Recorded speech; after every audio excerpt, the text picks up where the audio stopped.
అయినగా ఎంచాడు గనుక, దేవుడే వారిద్దరిని ఒకటే చేశారు గనుక, ఏ మానవుడు గాని ఏ మనుషుడు కానీ వారి ఇద్దరి మధ్యలో దూరి స్విచ్ పెట్టడం కానీ తగులు పెట్టడం కానీ ఎవరు చేయకూడదు. హల్లెలూయా.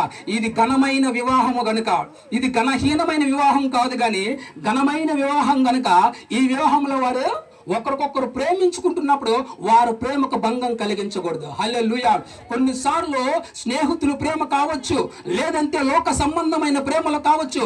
డబ్బున్నంత వరకే నిన్ను ప్రేమిస్తారు, ధనం ఉన్నంత వరకే నిన్ను ప్రేమిస్తున్నారు, పేరు ప్రతిష్టలు ఉన్నప్పుడే నిన్ను ప్రేమిస్తారు. కానీ డబ్బు నీ దగ్గర లేకపోయినా, ధనం నీ దగ్గర లేకపోయినా, సంపద నీ దగ్గర లేకపోయినా ఏ ఒక్కరు కూడా నిన్ను ప్రేమించరు, నిన్ను చాలా నీచంగా చూస్తారు. హల్లెలూయా.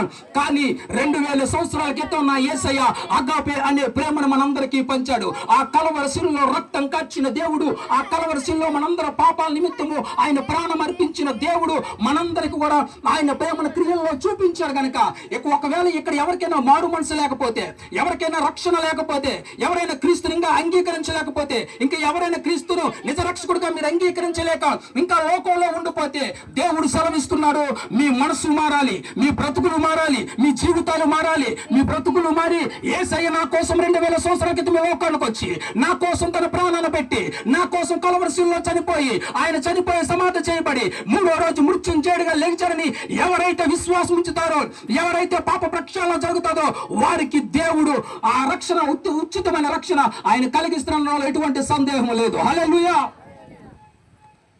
హల్లెలూయా. మొదటగా మనం ఏం చేయాలి?